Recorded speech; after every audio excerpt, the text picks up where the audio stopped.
Welcome back साथियों। कैसे हैं आप सभी। स्वागत है आपका आपके अपने यूट्यूब परिवार पर। मैं आपका दोस्त एक बार फिर से हाजिर हूँ एक नए सेशन में एक नए वीडियो के साथ। जी हाँ साथियों, हम पढ़ रहे हैं उत्तर प्रदेश का सामान्य ज्ञान और उसमें हमारा टॉपिक चल रहा था उत्तर प्रदेश की नदियाँ, यानी उत्तर प्रदेश का नदी तंत्र, जिसमें हम अपना एक वीडियो कंप्लीट कर चुके हैं। और आज ये उस टॉपिक पर दूसरा वीडियो मैं लेकर आया हूँ, जिसमें आज हम पूरी तरह से इस नदी वाले चैप्टर को समाप्त कर लेंगे। तो पिछले वीडियो से आपका जो है बहुत प्यार मिला, उसके लिए मैं बहुत बहुत आपका आभारी हूँ। तो देन हमने पिछले वीडियो में गंडक रिवर तक हमने इस चीज़ को कंप्लीट कर लिया था, यानी हमने अपने पिछले वीडियो में गंगा की सहायक नदियों को पढ़ा था, जो कि बाएं हाथ से गंगा में आकर मिलती हैं, बाएं साइड से गंगा में आकर मिलती हैं। वो सारी हमारी हिमालयी नदियाँ थी। तो आज हम पढ़ने वाले हैं गंगा की दाएं हाथ की सहायक नदियों को। पिछला वीडियो आपको कैसा लगा आपने कमेंट करके मुझे बताया, ठीक है। और आज का वीडियो आपको कैसा लगा इसमें भी आप मुझे कमेंट करके ज़रूर बताएंगे। और जो भी मेरा भाई आज चैनल पर नया जुड़ा है, उन सभी भाइयों से, उन सभी दोस्तों से मेरा विनम्र निवेदन है कि इस छोटे से परिवार को बड़ा करने के लिए आप भी अपनी भूमिका जरूर निभाएं।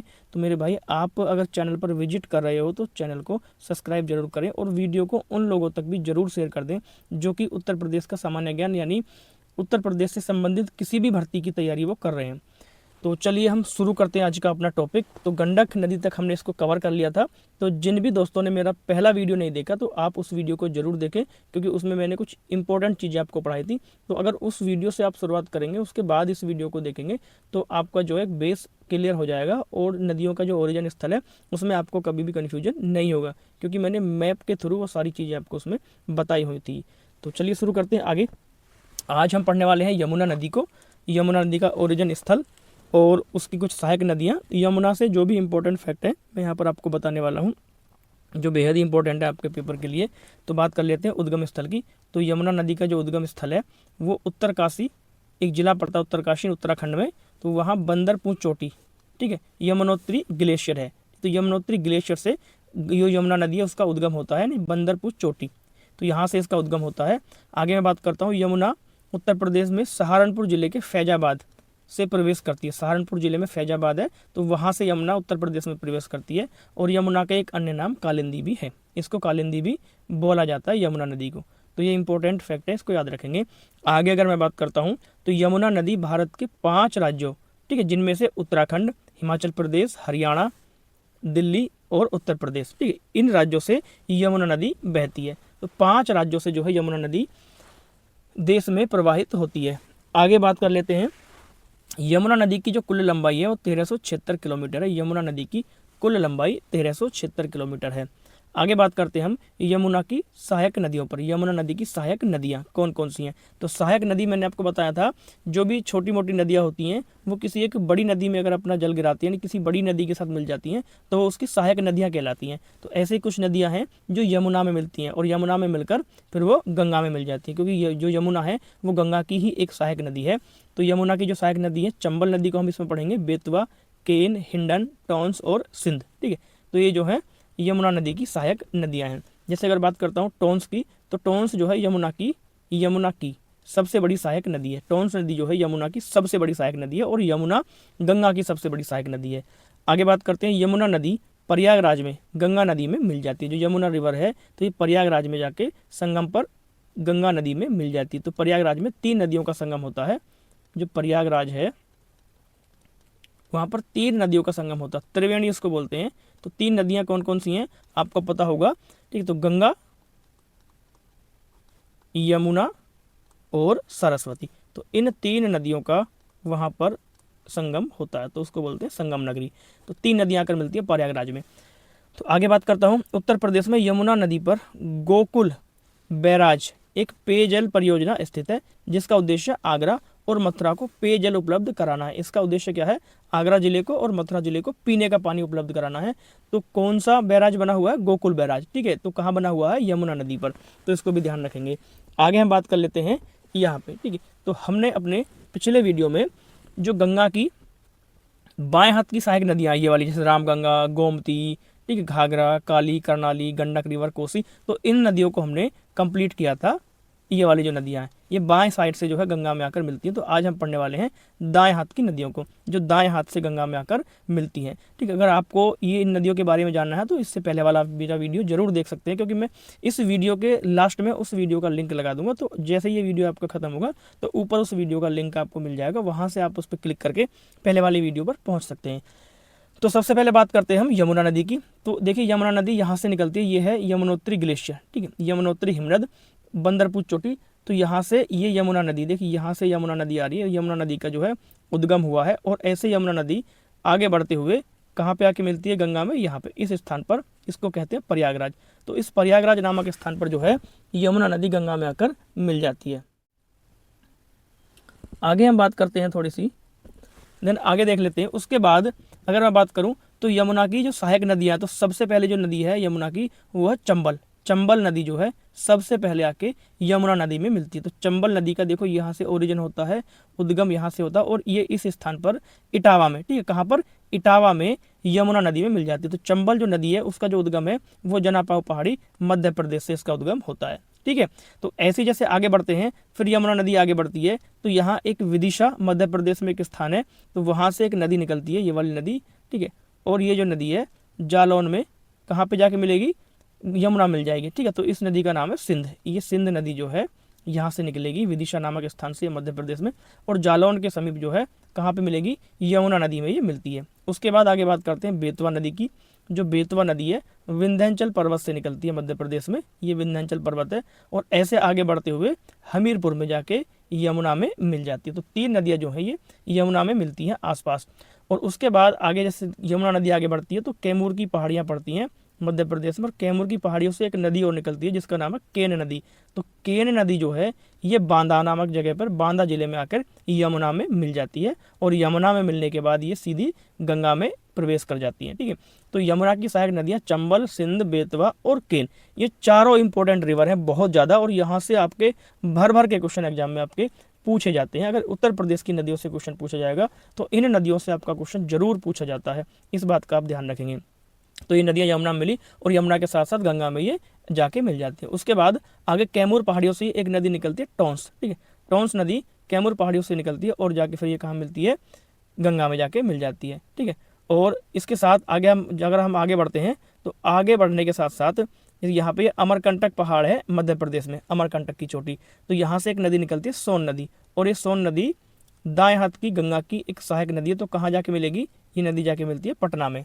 ठीक, उसके बाद आगे बढ़ते हैं तो छोटा नागपुर पठार पड़ता है, और यहाँ से दामोदर नदी निकलती है, लेकिन जो दामोदर नदी है वो हुगली की एक सहायक नदी है। ठीक है, हुगली के साथ फिर ये गंगा में मिल जाती है। तो ये थी गंगा की दाहिने हाथ की कुछ सहायक नदियाँ जो दाएं साइड से गंगा में मिलती हैं। ठीक है, या तो डायरेक्टली गंगा में मिल जाती है या इनडायरेक्ट तरीके से किसी और नदी में पहले मिलती है और फिर वो नदी जाकर गंगा में मिल जाती है। तो ये सारी की सारी जो है डायरेक्ट या इनडायरेक्ट तरीके से कह सकते हैं गंगा की सहायक नदियाँ हैं। मैं उम्मीद करता हूँ आपने नदियों को अच्छे से समझा है। तो चलिए अब बात कर लेते हैं, इन पे हम डिटेल में डिस्कस करेंगे आगे। नेक्स्ट हम बात करते हैं सबसे पहले चंबल रिवर की, चंबल नदी की। चंबल नदी की अगर हम बात करते हैं तो इंपॉर्टेंट और खास पॉइंट मैंने यहाँ पर लिखे हैं, ज़्यादा चीज़ें मैंने नहीं लिखी हैं, जो एग्जाम से रिलेटेड है, एग्जाम ओरिएंटेड है, तो वही चीज़ें मैंने आपको यहाँ पर बतानी है। तो देखिए ये यहाँ पर एक गंगा नदी जो रेड कलर में है, मैंने लाइन बनाई है, तो गंगा नदी है, और जो ग्रीन कलर में है ये यमुना है। ठीक है, ये नदी है यमुना। तो यमुना नदी जो यहाँ पर प्रयागराज के समीप देखो यहाँ पर जो है गंगा में मिली है, और चंबल नदी जो यहाँ से निकलती है जनापाव पहाड़ी से, और यहाँ से निकल कर ये यमुना नदी में मिल रही है। ठीक है, आपको दिखाई दे रहा होगा यहाँ पर इस स्थान पर यमुना में मिल जाती है। इस स्थान को क्या बोला जाता है, ठीक है, इस स्थान को इटावा। ठीक है, ये इटावा के समीप जो यहाँ पर मिलती है। तो आगे बढ़ते देखिए, जो चंबल है इसका जो उद्गम है जनापाव पहाड़ी महू इंदौर यानी मध्य प्रदेश से ये निकलती है, महू जिले में। ठीक है, और इंदौर के पास ये पड़ता है, और वहाँ से नदी निकलती है। चंबल नदी की जो लंबाई है 1051 किलोमीटर है। लंबाई आपसे एग्जाम में इसकी नहीं पूछी जाएगी। आगे मैं बात करता हूँ, यह नदी इटावा के पास पंचनदा नामक स्थान पर यमुना नदी में मिल जाती है। चंबल नदी जो है बीहड़ों का निर्माण करती है, बीहड़ बनाती है, अवनाली का अपर्दन करती है। बीहड़ बड़े बड़े बीहड़ मिट्टी के टीले बना देती है ये। ठीक है, जिसमें जो पहले आपने सुना होगा डाकू जो बीहड़ों में छिपे रहते हैं, ठीक है, छिप जाते हैं। तो एमपी में जो बहुत सारे जो है बीहड़ बने हुए हैं, ये यूपी एमपी के बॉर्डर पर, तो वहाँ जो है बहुत सारे डाकुओं का पहले निवास स्थान भी हुआ करता था। आगे मैं बात करता हूँ चंबल की प्रमुख सहायक नदियाँ। चंबल की जो प्रमुख सहायक नदियाँ काली सिंध, पार्वती, शिप्रा, शिप्रा को छिपरा भी बोलते हैं, और बनास, इसकी प्रमुख सहायक नदियाँ हैं जो इसमें आके मिलती हैं। चंबल नदी पर स्थित प्रमुख बांध भी हैं, प्रमुख बांध में जैसे राणा प्रताप सागर बांध हो गया, जवाहर सागर बांध हो गया, गांधी सागर और कोटा बैराज, तो ये इस पर स्थित प्रमुख बैराज हैं, इनके नाम आपको याद रखने हैं। आगे बात कर लेते हैं हम सिंध नदी की। जो सिंध नदी है इसका जो उद्गम स्थल है वो सिरोंज तहसील में जिला विदिशा मध्य प्रदेश में, यानी मालवा के पठार से जो है इसका उद्गम होता है सिंध नदी का। ठीक है, यहाँ से सिंध नदी निकल रही है और ये नदी ऐसे यहाँ पर इस स्थान पर जो है यमुना में जाके मिल रही है और यमुना यहाँ पर जो है प्रयागराज में गंगा में इसको ले जाती है। ठीक है, तो सिंध नदी की प्रमुख सहायक नदियाँ हैं माहौर, पाहुज, कुंवारी और पार्वती, ये सिंध की प्रमुख सहायक नदियाँ हैं। आगे बात करते हैं, सिंध नदी की कुल लंबाई 470 किलोमीटर है और यह उत्तर प्रदेश के, ठीक है, जगमनपुर के निकट, उत्तर प्रदेश के जगमनपुर के निकट से प्रवेश कर यमुना नदी में मिल जाती है। उत्तर प्रदेश में कहाँ से प्रवेश करती है? जगमनपुर से, और फिर जाके बाद में कहाँ मिल जाती है? यमुना में जाकर ये मिल जाती है। आगे बात करते हैं नेक्स्ट, अगला हमारा जो अगली जो रिवर है वो बेतवा नदी है। बेतवा नदी की मैं बात कर लेता हूँ। उद्गम स्थल जो है विंध्याचल पर्वत श्रेणी में भोपाल के निकट रायसेना जिला इसका जो है उद्गम स्थल है मध्य प्रदेश में। प्राचीन काल में बेतवा नदी को वेदात्री भी कहा जाता है। वेदों में इसको क्या कहा जाता है? वेदात्री। ठीक है, तो यह नदी ललितपुर जिले की उत्तरी व पश्चिमी सीमा का निर्धारण भी करती है। ललितपुर जिले की उत्तरी और पश्चिमी सीमा का निर्धारण करते हुए झांसी जाती है, उसके बाद जालौन में बहते हुए हमीरपुर के निकट यमुना में ये मिल जाती है। ठीक है, आगे बात करते हैं इस नदी पर बने प्रमुख बांध, जिनमें माता टीला बांध है, परिशा बांध और राजघाट बांध प्रमुख हैं। इस नदी पर बने हुए और इंपॉर्टेंट बांध हैं, ये चीज़ें इंपॉर्टेंट है, ये एग्जाम में आपसे पूछी जाती है। बांध आपसे बांध वगैरह भी आपके पेपर में आते हैं।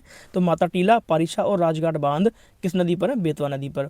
बेतवा की प्रमुख सहायक नदियों में धसान, बीना, हलाली और कालियासोत प्रमुख हैं।